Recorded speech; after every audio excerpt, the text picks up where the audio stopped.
This channel does not promote any violent, harmful, or illegal activities. All content provided by this channel is meant for an educational purpose only. Top quality और consistent performance के लिए सिर्फ silver pumps नाम याद रखना। আর এবার ব্যারাকপুরের দিকে নজর রাখবো। ব্যারাকপুরে যেন বছর ভরই যুদ্ধক্ষেত্রের ময়দান, যুদ্ধ থামার কোনো লক্ষণই দেখা যায় না। অর্জুন সিং বনাম সোমনাথ শ্যাম, তাদের দুজনের দ্বন্দ্বের কথাই বলছি। কুরুক্ষেত্রে অর্জুনের রথের সারথি হয়েছিলেন শ্রীকৃষ্ণ, শ্রীকৃষ্ণ মানে শ্যাম। ভাবুন এই কবার ব্যারাকপুরের কুরুক্ষেত্রের কেস, সেটা একেবারেই উল্টো। সেখানে অর্জুন আর সোমনাথ শ্যামের মধ্যে ধুন্ধুমার লড়াই চলছে। এবার জগদ্দলের তৃণমূল কর্মী গুলিবিদ্ধ হওয়ার ঘটনাতেও প্রকাশ্যে এলো এই দুই নেতার মধ্যেকার দ্বন্দ্ব। জগদ্দল কাণ্ডে ফের অর্জুন সিংকে পুলিশ তলব করল। পুলিশে হেনস্থার অভিযোগ নিয়ে আদালতের দ্বারস্থ হলেন অর্জুন সিং।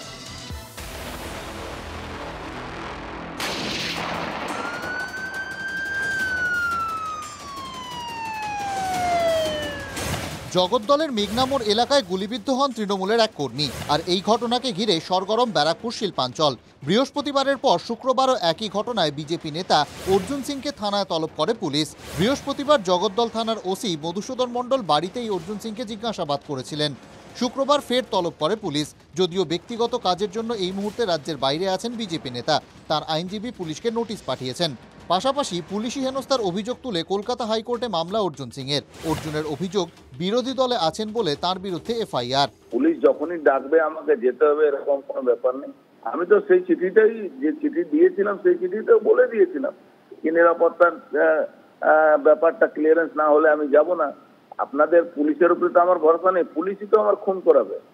মনীষ শুক্লাকে খুন করানো হয়েছিল, পুলিশ আর তৃণমূলের গুন্ডারা মেরেছিল, তখন ওর আর্মসের লাইসেন্স নিয়ে টানাটানি করে ওর খুন করিয়ে দেওয়া হয়েছিল থানার সামনে। অর্জুন সিংকে পাল্টা আক্রমণ সোমনাথ শ্যামের। সিসিটিভি ফুটেজকে হাতিয়ার করে সোমনাথের নিশানায় অর্জুন। পুলিশ প্রশাসনের তরফ থেকে যে ভিডিওটা রিলিজ হয়েছে তাতে প্রকান্তভাবে দেখা গেছে যে অর্জুনের আগে যে ছেলেটি যাচ্ছিল সে ছুঁড়ে একটি বোম মারলো এবং তারপরেই দেখা গেছে লাঠি সোটা নিয়ে অর্জুন বেরোচ্ছে এবং তাড়া করছে। তারপরে সিসিটিভিটা আর দেখা যায়নি, সেখানে গুলিও ছুঁড়েছে। যতদূর সম্ভবত আমার কাছে খবর, পুলিশ প্রশাসনের কাছে সেই ভিডিওটা আছে। সিসিটিভি ফুটেজে দেখা যাচ্ছে জগদ্দলের বিধায়ক সোমনাথ ঘনিষ্ঠ নমিত সিংকে। অর্জুনের করা মামলার অনুমতি দেন বিচারপতি তীর্থঙ্কর ঘোষ। জগদ্দল কাণ্ডে ক্রমশ চড়ছে পারদ। বৃহস্পতিবারই রাজ্যের বিরোধী দলনেতা শুভেন্দু অধিকারী হুঁশিয়ারি দিয়েছেন অর্জুন সিং এবং তার পরিবারকে হেনস্থা করা হলে শিল্পাঞ্চল অচল করে দেওয়া হবে। অর্জুন সিংজিকে যদি উত্ত্যক্ত করা হয়, গ্রেপ্তারের চেষ্টা হয়, আমরা ব্যারাকপুর শিল্পাঞ্চল জুড়ে বন্ধ হরতালের দিকেও যেতে বাধ্য হব। বাংলার রাজনীতিতে অর্জুন সোমনাথের দ্বন্দ্বের কথা অজানা নয় কারো। অর্জুন যখন তৃণমূলে ছিলেন তখন দুই নেতার গোষ্ঠীদ্বন্দ্বে বারবার উত্তপ্ত হয়ে উঠেছে ব্যারাকপুর শিল্পাঞ্চল। তৃণমূল শীর্ষ নেতৃত্বের হস্তক্ষেপেও বরফ গলেনি। এখন অর্জুন সিং বিজেপিতে আর সোমনাথ শ্যাম তৃণমূলের বিধায়ক। কাজেই এই দ্বন্দ্ব আরও বেড়েছে। গত বছর নভেম্বরে ভাটপাড়া পুরসভার টেন্ডার দুর্নীতি মামলায় অর্জুনকে ভবানী ভবনে ডেকে জিজ্ঞাসাবাদ করেছিল সিআইডি। ভবানী ভবন থেকে বেরিয়ে অর্জুন অভিযোগ করেছিলেন সিআইডি তদন্তের নামে ডেকে রাসায়নিক স্প্রে করে দেওয়া হয়। কিছুদিন বাদে পার্থভৌমিক অভিযোগ করেছিলেন সোমনাথকে খুন করতে চান অর্জুন। বিধানসভা ভোটের আগে সেই দ্বন্দ্ব আরও বাড়বে বলেই মনে করছে রাজনৈতিক মহল। অনন্ত চট্টোপাধ্যায়ের রিপোর্ট, TV9 বাংলা।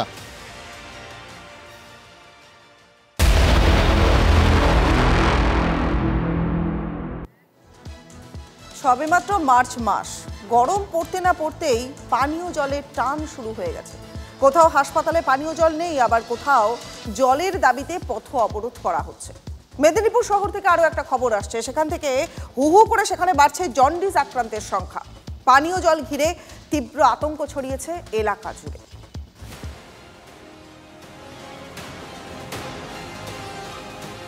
জেলার দ্বিতীয় বৃহত্তম হাসপাতাল, সুপার স্পেশালিটি তকমাও রয়েছে। প্রতিদিন 2 দিনাজপুর ও মালদার রোগীরা আসেন গঙ্গারামপুর সুপার স্পেশালিটি হাসপাতালে। সেখানেই পানীয় জলের সমস্যা।